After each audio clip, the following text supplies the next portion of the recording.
Posting mencetnya kena.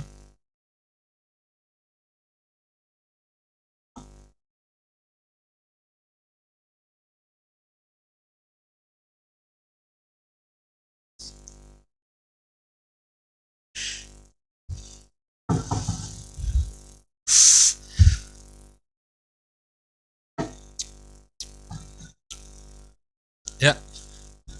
Assalamualaikum warahmatullahi wabarakatuh. Salam sejahtera untuk kita semuanya. Balik lagi di podcast koreksi season kesekian-sekian ya. Di sini dengan bintang tamu yang berbeda tentunya. Ada sahabat Pak. Mas Magriza Apriansah. Beliau dari Purbalingga dan statusnya masih mahasiswa di Universitas Nahdlatul Ulama Purwokerto. Tapi beliau juga punya banyak sekali pengalaman. Kebetulan beliau mahasiswa ilmu hukum dan juga sering sekali terlibat dalam LBH ya Mas. Ya. Kemudian juga beliau masih aktif sebagai jurnalis di salah satu platform media. Sampai hari ini masih aktif. Alhamdulillah masih aktif. Ya. Jadi beliau ini sangat berpengalaman tentunya dan juga ada berbagai hal yang ingin kita obrolkan dengan beliau nanti tentang politik dan kepemudaan. Kepemudaan.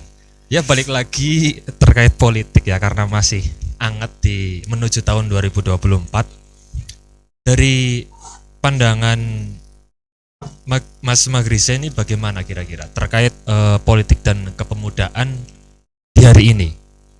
Ini koreksi sebentar ya. Karena pertama baru tamu belum bintang karena enggak begitu bersinar saya sebenarnya. Pertama itu, keduanya mungkin beberapa organisasi saya membahas hal itu.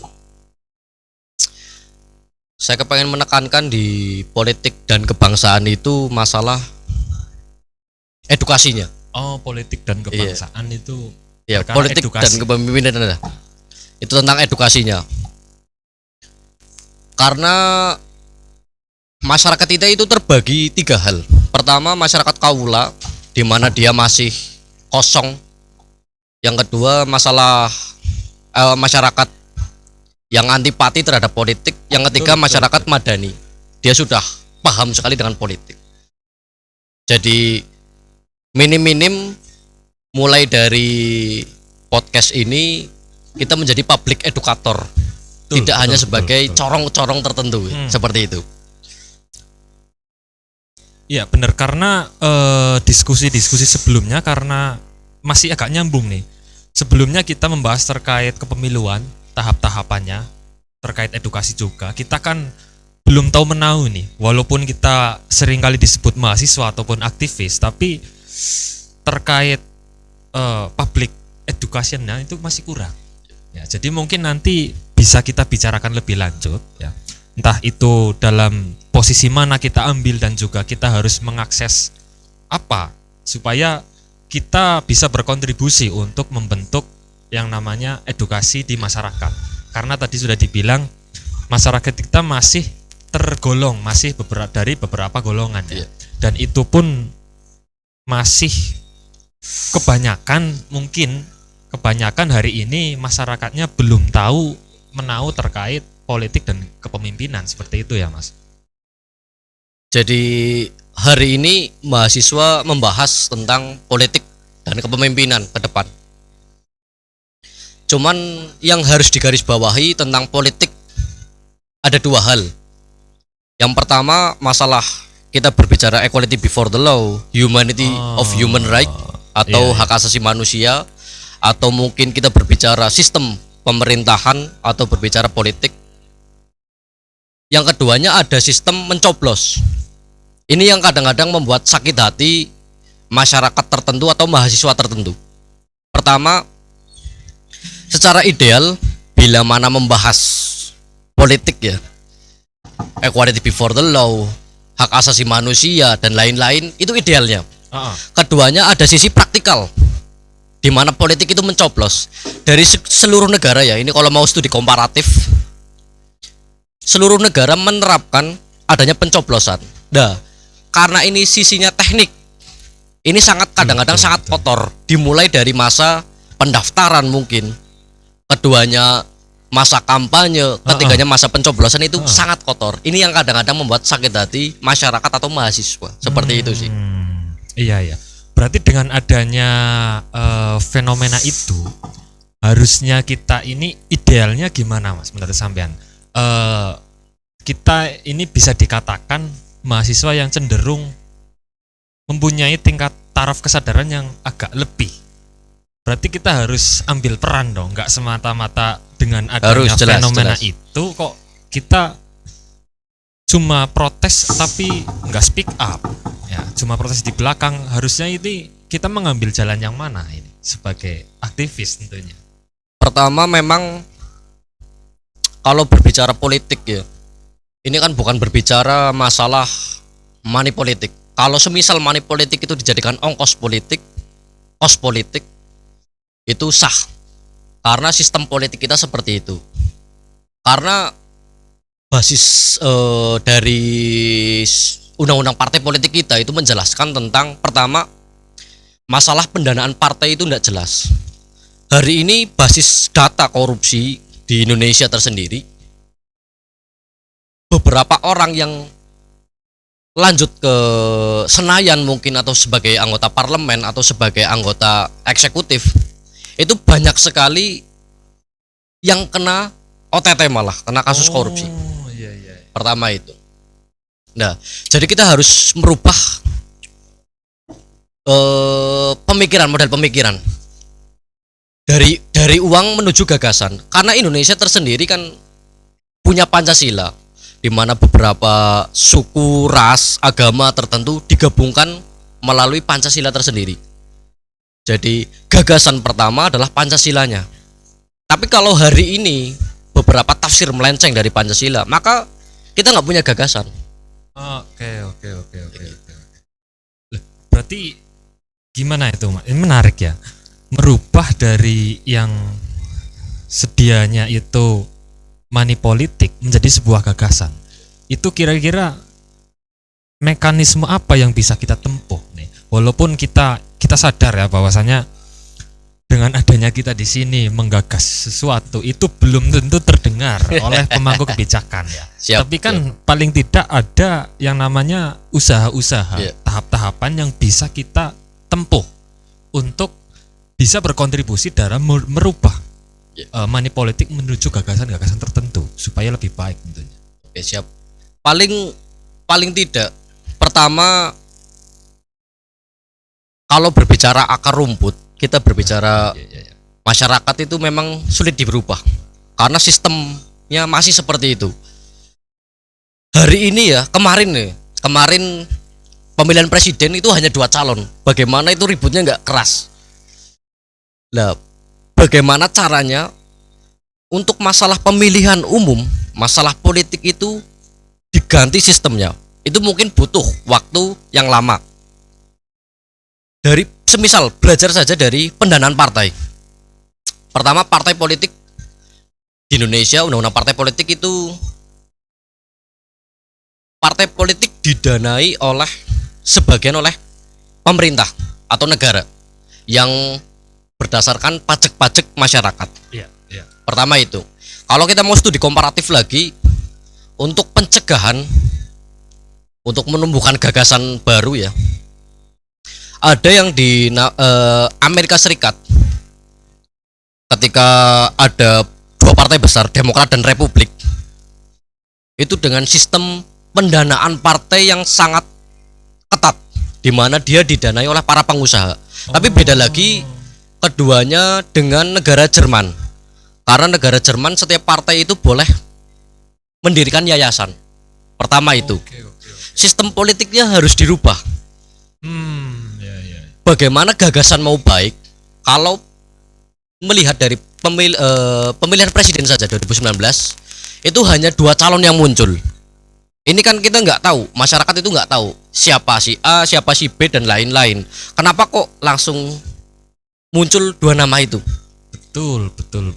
Kalau semisal mau belajar masalah parliamentary di area Amerika itu calon yang satu dengan calon yang lain itu digodok. Semisal dari kabupaten sini memunculkan 5 calon, nanti digodok menuju Jawa Tengah, nanti Jawa Tengah digodok lagi ketemu di nasional. Nah, nasional nanti digodok lagi muncul beberapa nama yang mungkin nanti visi misinya jelas dan lain-lain. Jadi dia adu gagasan, adu pemahaman, adu skill. Ya, hari ini kita menuntut 2 presiden ini nggak bisa. 2 calon presiden ini loh. Dengan gagasan yang bagus dan lain-lain, dia hanya diolah oleh partai politik. Seperti itu. Baik, berarti sebenarnya kompleks sekali ya ketika bicara sistem ya. Iya. Karena hari ini juga muncul ide atau gagasan untuk mengubah yang namanya sistem pemilihannya dari proporsional terbuka dan tertutup. Oke.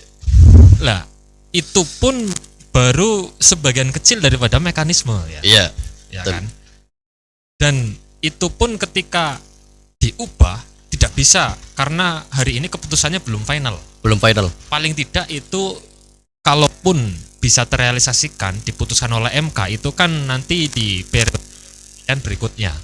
Lah, dengan adanya fenomena itu, dengan sistem yang begitu banyak dan mekanisme-mekanisme tertentu, kiranya balik lagi mana dulu nih yang kiranya bisa diakses dan bisa diubah kiranya, baik itu di pilpres ataupun pemilihan caleg. Kalau semisal ketika mau diubah, maka antara pemilihan presiden dan pemilihan parlemen itu harus diubah, karena presiden threshold atau ambang batas pencalonan presiden itu terpengaruh oleh parliamentary threshold. Oke. Jadi maka harus ada runtutannya, harus diubah semuanya, itu satu sistem itu harus dirubah. Cuman karena saya hukum, ada namanya filsafat hukum itu berkata bagaimanapun undang-undang itu dibuat, kalau pelaksanaannya jelek, maka undang-undang yang dibentuk ke depannya sudah pasti jelek. Hari ini undang-undang kalau semisal kita mau berbicara proporsional tertutup apa proporsional terbuka, itu seluruhnya bagus. Terpenting adalah penegakan hukumnya. Kalau semisal penegakan hukumnya ini tidak begitu bagus, maka produk undang-undang ke depan itu mesti jelek semuanya. Itu namanya filsafat hukum. Oh iya. Dan undang-undang hari ini menurut pandangan Mas Magrisa itu gimana? Udah cukup apa belum untuk nantinya bisa kita merubah undang-undang yang ada berikutnya kira-kira? Sangat tidak ya. Dari pertama dari parlemen saja. Di Amerika itu tersendiri bicara tentang perwakilan lah. Undang-undang Amerika berkata utusan yang masuk parlemen adalah utusan wilayah, bukan utusan partai.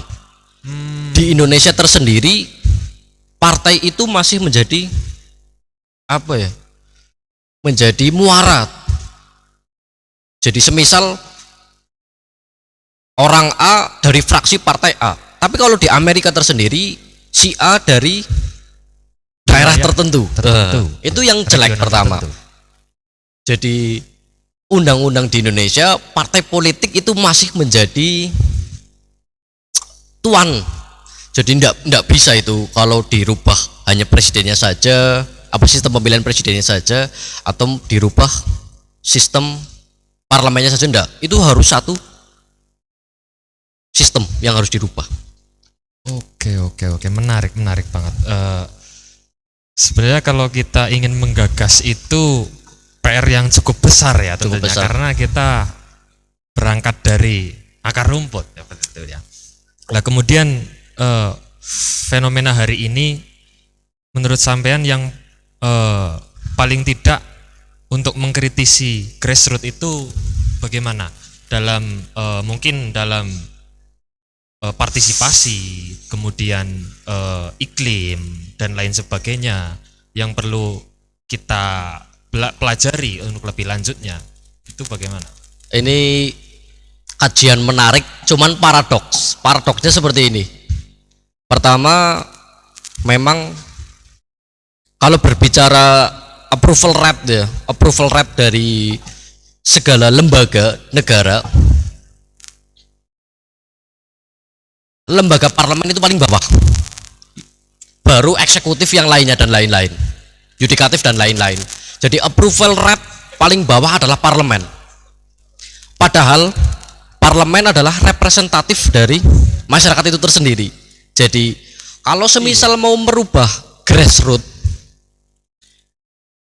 maka ini sulit juga ini, karena representatif dari kita sudah dikatakan rendah approval rate-nya lah. Iya, benar. Loh, sekarang kalau berbicara ini aja, ketika ada pemimpin datang, calon pemimpin datang ke masyarakat, saya tidak janji apa-apa, yang penting kita jalan bersama. Nanti masyarakat bilang, wah ini pasar, ini cari muka, cari panggung. Tapi ketika calon yang lain datang juga ngomong masalah, saya janji ini, masyarakat juga ngomong, ah ini kan janji-janji aja ini, kedepannya mungkin nggak ditepati. Ini serba sulit ini jadinya. Iya, benar.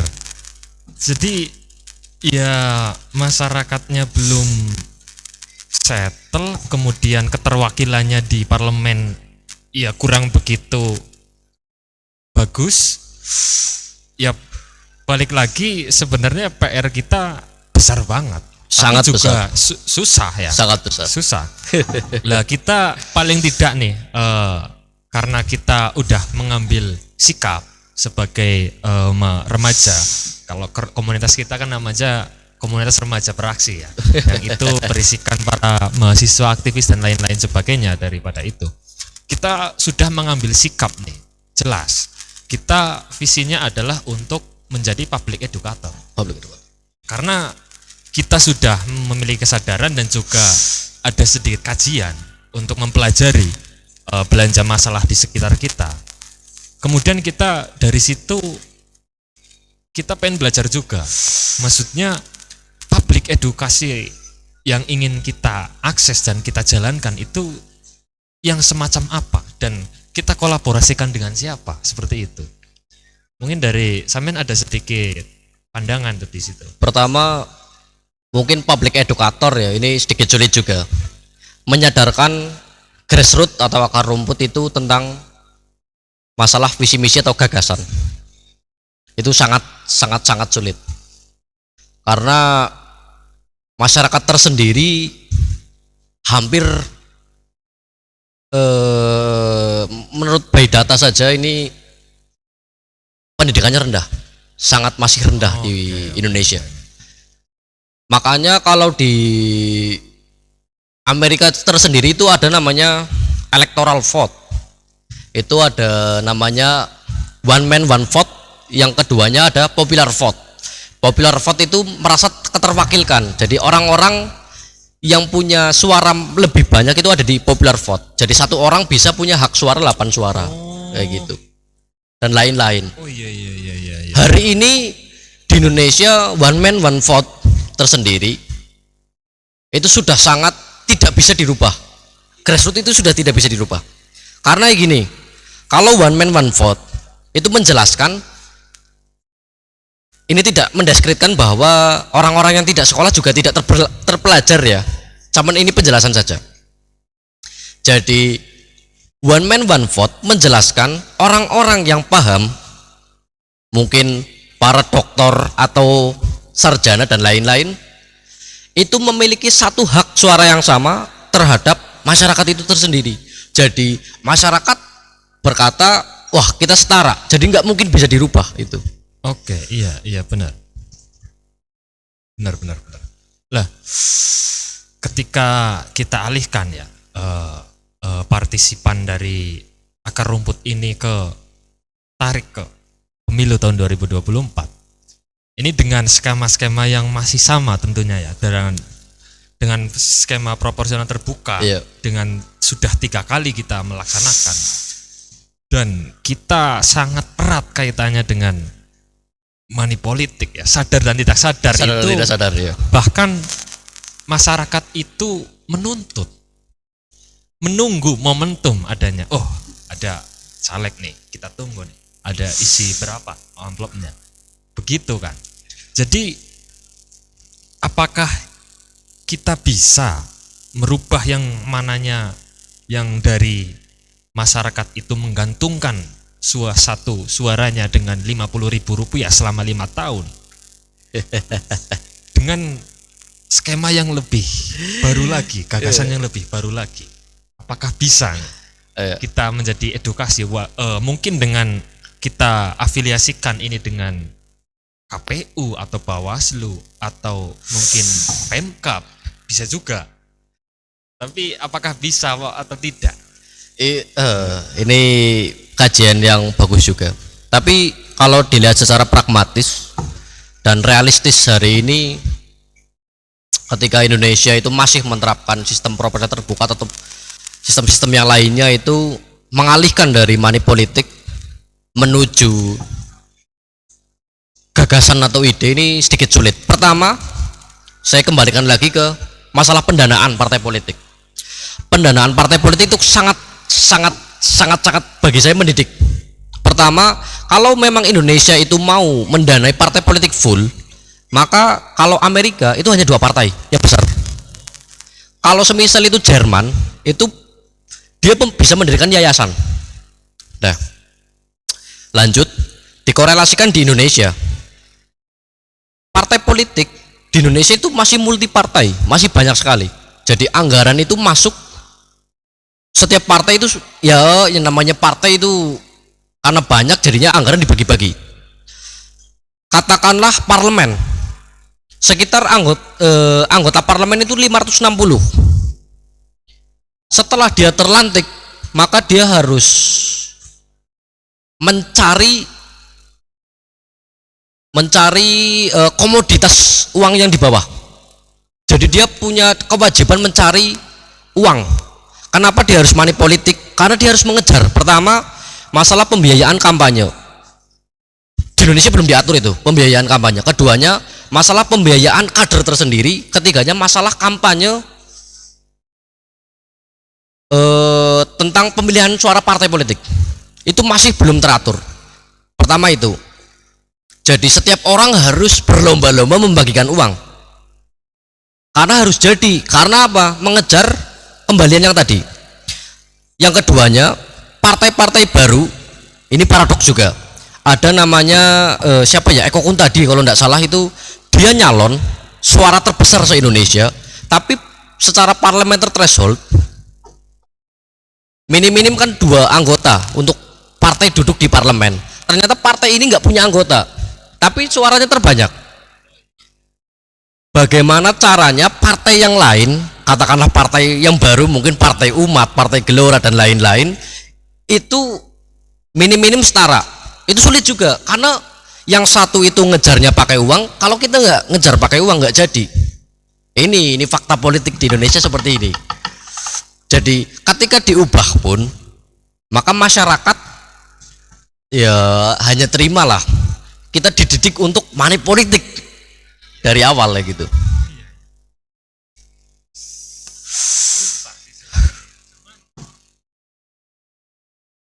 Bingung juga ketika kita punya gagasan yang menurut kami cukup bagus, kita mengambil sikap untuk sebagai posisinya sebagai pemantau.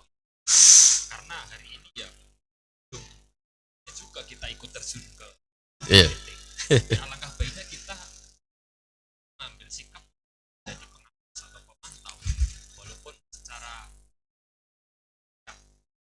langsung sendiri kan Ya.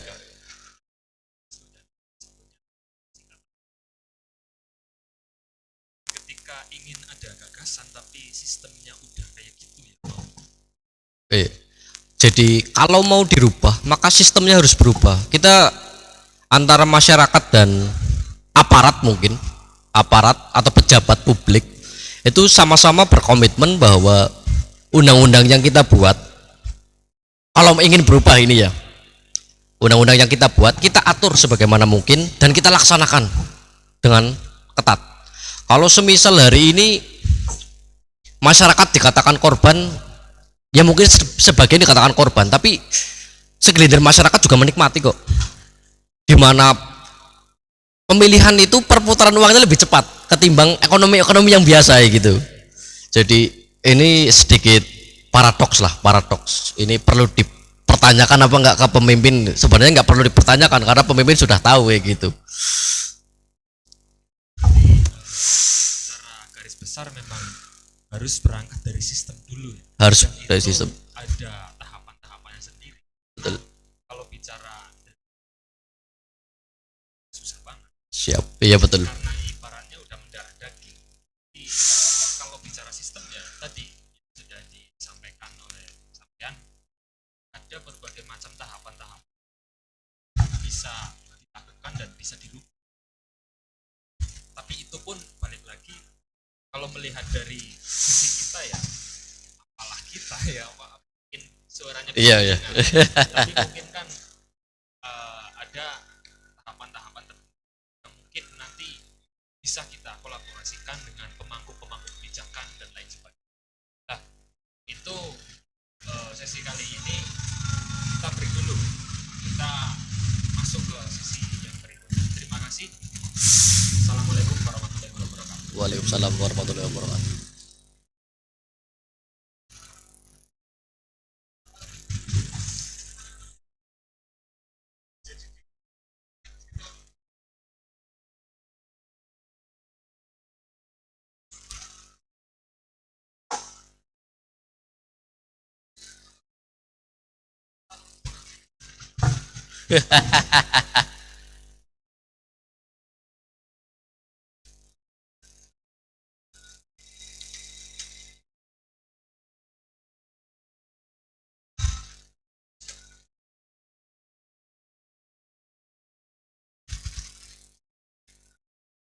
Cek, cek, cek.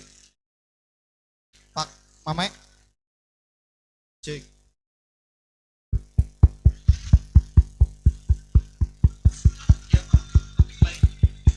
Si lanjut bayar apa? Orang suaranya Ya si membahas politik lah, apa channelnya beda. sistem ya oli dan lain-lain.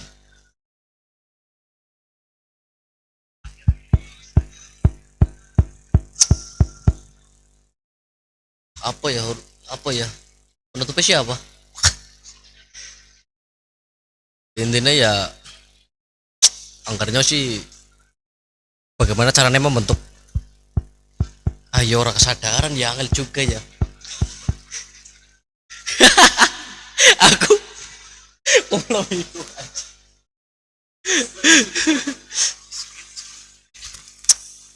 Ya kepada caranya kita menyampaikan keresahan kita, bukan didengar, dan perubahan-perubahan itu harus ada, masalah undang-undang pemilihan dan lain. Oh, jebule kait mawon antenane. Priwe. Wis. Ya. Terima kasih sudah menunggu semuanya. Jadwar. Oke, Pak.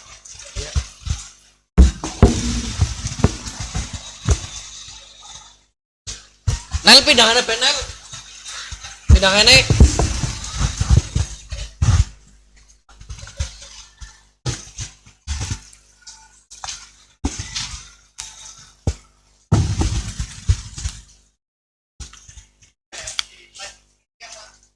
Iya.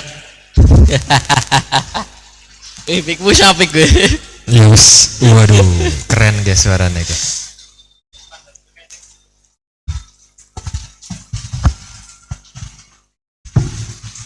Ngene benel.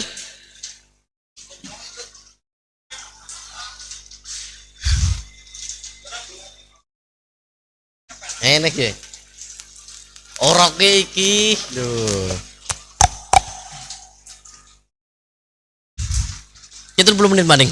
Iya. Waduh.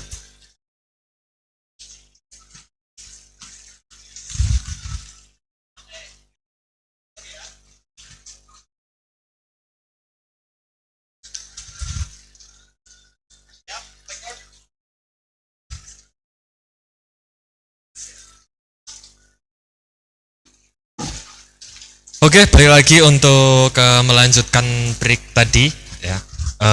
Udah bahas cukup banyak dan menarik ya terkait akar rumput, dan juga kita tarik ulur ke mahasiswa atau pemuda supaya bisa menyuarakan untuk merubah kebijakan-kebijakan ataupun sistem yang sudah ada. Siapa tahu kok nanti bisa dinotis ya, bisa dinotis dan bisa mungkin ada kajian-kajian lebih lanjut terkait sistem politik yang ada di Indonesia, seperti itu ya Mas. Dan juga mungkin ada hal-hal lain ini yang bisa kita suarakan. Mungkin bisa juga podcast ini nanti FYP ya kan. Waduh, Tembus sampai Mesir ya. tembus sampai Mesir, Zimbabwe ya. Apalagi kira-kira Mas yang bisa kita suarakan untuk merubah adanya sistem politik ataupun kepemimpinan yang ada di Indonesia ini supaya untuk lebih baik lagi. Pertama memang kalau belajar dari studi komparatif ya, ini kalau semisal politik dalam rangka pembentukan atau pemilihan pemimpin ke depannya itu bisa dirubah, maka butuh waktu yang lama dan masyarakat juga harus menerima hal itu. Kalau metode Amerika sangat dekat sekali dengan pembiayaan dari pengusaha, atau mungkin Jerman itu dari yayasan tersendiri. Kalau semisal mau memilih daripada satu itu, kita harus menerima dengan lapang dada pertama, keduanya harus melaksanakan dengan bagus. Karena bagi saya tersendiri, sistem politik kita itu sudah terlalu tua. Dengan berkata sistem pemerintahan kita presidensil, di mana presidensil itu masih diterapkan negara-negara daratan-daratan Afrika dan lain-lain. Ini juga katakanlah sistem presidensil itu hari ini menurut penelitian sangat tidak stabil, sangat-sangat tidak stabil. Hari ini saja beberapa negara maju menerapkan, kalau tidak semi presidensil, dia menerapkan sistem parlementer. Maka harus ada perubahan juga. Yang keduanya, kalau pembahasan masih sistem proporsional tertutup atau sistem proporsional terbuka, itu harus dijelaskan juga. Semisal proporsional tertutup itu ketika berbicara partai sebagai penguasanya, jadi kita hanya memilih partai, maka partai juga harus komitmen dong memilih kader-kader terbaik yang untuk masuk parlemen. Sayangnya di Indonesia itu sumber daya manusianya masih minim, dikatakan minim. Beberapa calon legislatif yang muncul itu hanya karena uang, karena alasan politik di negara ini tuh hanya dua. Pertama oligarki, yang kedua masalah kartel politik. Yang pertama oligarki itu masalah gurita-gurita kerajaan-kerajaan, yang kedua masalah kartel politik, di mana kita masih dekat sekali dengan pengusaha. Kalau semisal dekat sekali dengan pengusaha, kenapa nggak dibiayai sekalian? Berarti belum ada sistem yang mengatur. Belum ada sistem yang mengatur. Dan untuk kewenangan untuk mengatur itu ya dari parlemen harusnya. Dari kan? parlemen. Dan kok kira-kira kenapa nih parlemen kok belum mengatur sistem pendanaan? Apakah ada di balik itu? Something wrong with partai politik sebenarnya. Karena kalau berbicara partai politik di berbagai negara, partai politik itu sebagai IO ya, kalau tidak salah, kalau di pengantin itu IO ya. IO. Pengantin itu IO. Dia hanya mengantarkan beberapa orang untuk dipilih. Setelah dia terpilih menjadi parlemen atau menjadi eksekutif, maka anasir-anasir partai itu hilang. Contohnya di Amerika, misal saya lihat sidang parlemen di Amerika itu debatnya kencang juga, di Inggris juga kencang juga. Misal standing for 30 minutes from Oklahoma ya gitu. Pertama, cuman di Indonesia itu masih anak dari partai tersendiri. Betul, fenomenanya kayak gitu. Nah, hari ini itu sumber daya manusianya juga harus dirubah, itu yang di partai. Entah partai manapun, silahkan kita koreksi bersama sebenarnya. Terus selanjutnya Kemarin-kemarin juga sempat booming masalah korupsi. Ketika Firly Bahuri itu keluar dari kode etik sebagai penegak hukum korupsi. Ini fakta ini. Sebenarnya ini kejadian lucu di Indonesia. Korupsi itu tidak bakal terbuka karena korupsi itu justice kolaborator pertama. Misalnya saya sebagai anggota legislatif korupsi, maka saya bisa jadi membawa Anda. Semisal contoh Anda pimpinan partainya. Jadi itu justice kolaborator. Yang keduanya, masalah korupsi itu tidak dapat diselesaikan karena kita masih menuntut di KPK-nya. Hari ini pimpinan KPK itu hanya bergaji 1 miliar. Tapi gaji presiden itu sudah triliunan. Kenapa kita nggak menuntut eksekutif untuk menyelesaikan kasus korupsinya? Oke. Sebagai contoh, Indonesia ini karena sistemnya presidensial, kita sangat memegang teguh presidensialisme, di mana presiden itu sebagai kepala negara dan kepala pemerintahan. Lah lucunya lagi, partai hari ini yang menang adalah partai presidensialisme. Jadi itu nggak bisa terbuka, itu korupsi itu nggak bisa terbuka.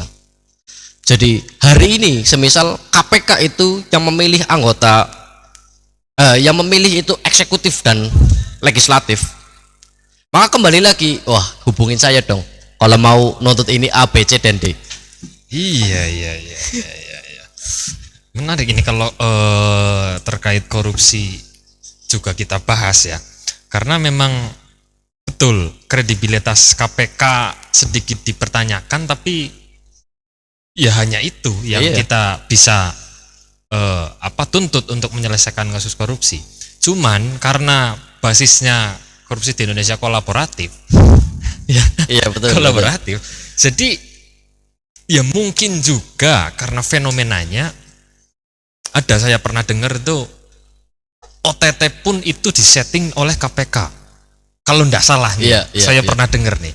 OTT pun itu disetting oleh KPK untuk menjebolkan salah satu pejabat supaya dia disinyalir melakukan tindak pidana korupsi dan juga dijebloskan. Sehingga kredibilitas KPK dipertanyakan. Lah, apakah menurut sampean, apakah masih perlu nih adanya kita mempercayakan untuk menindaklanjuti fenomena korupsi kepada KPK? Pertama, di seluruh negara itu memang punya lembaga anti rasuahnya lah. Anti rasuah itu KPK dan lain-lain. Di Malaysia tersendiri, negara-negara Asia Tenggara itu masih punya lembaga anti rasuah. Cuman secara basis undang-undang sebenarnya penegak hukum itu pertama polisi, kedua kejaksaan, ketiganya hakim, keempatnya pengacara dan lain-lain. Nah, kenapa hari ini kita nggak meminta pertanggungjawaban ke presiden saja yang gajinya triliunan? Pertama itu, sebenarnya korupsi bisa dihilangkan ketika presiden itu berkomitmen. Ini bisa dihilangkan. Hari ini beberapa pencalonan presiden itu tidak ada yang intinya janji ke depan ke publik itu, saya janji korupsi di Indonesia selama saya menjabat hilang. Nggak ada, karena memang sama-sama nggak berani.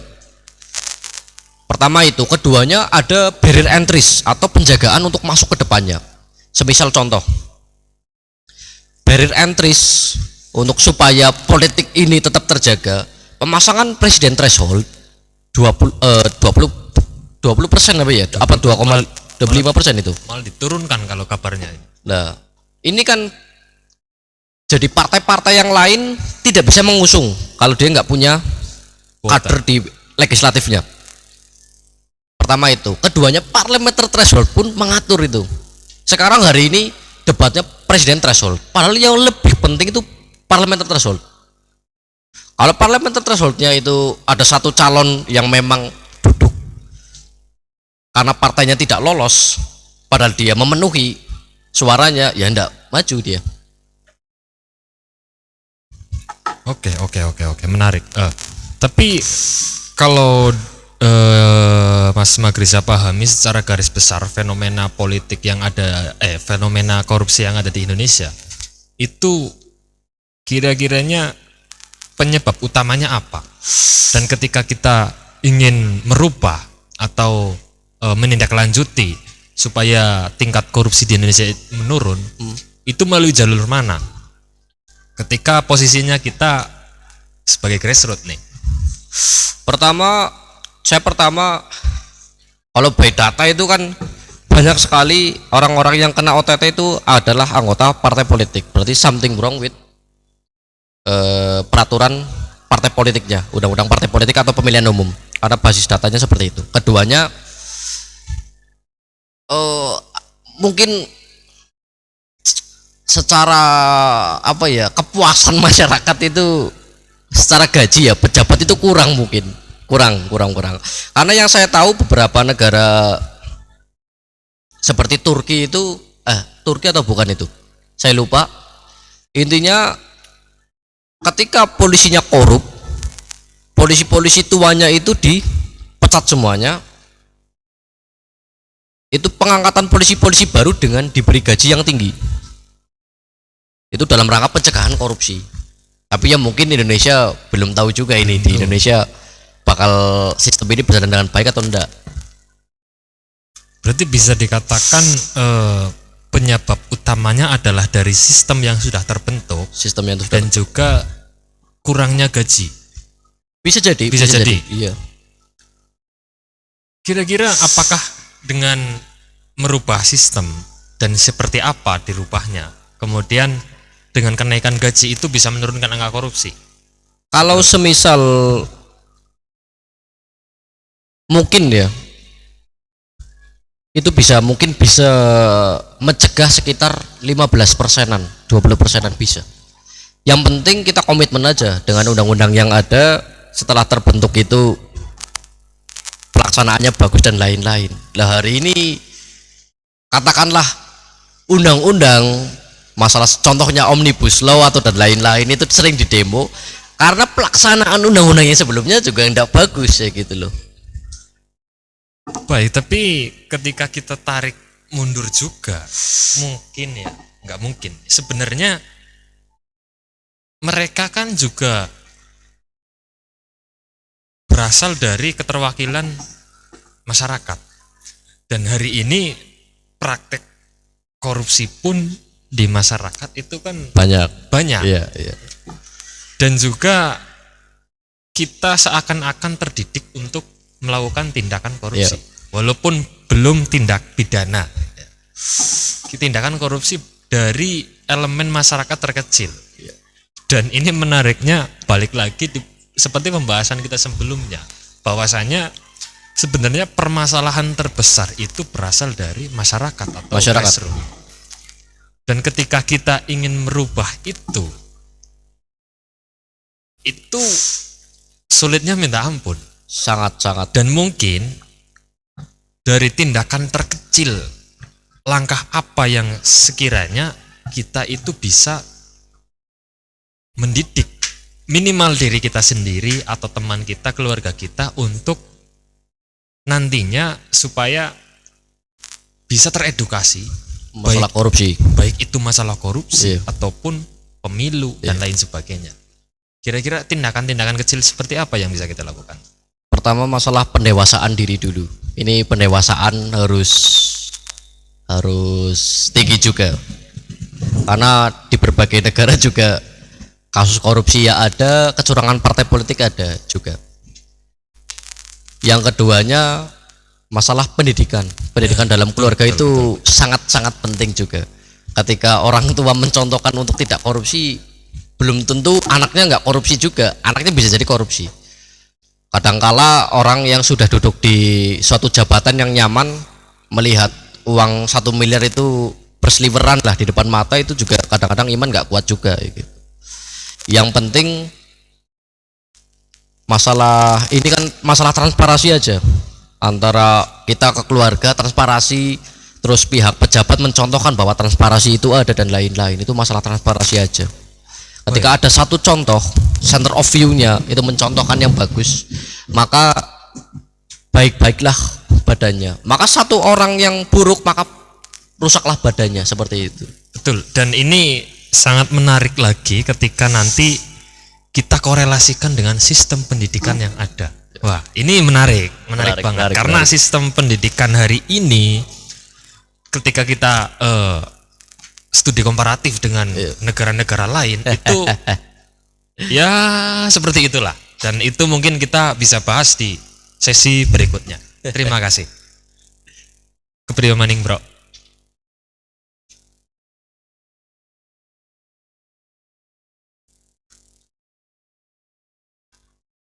Cas ya? Ya.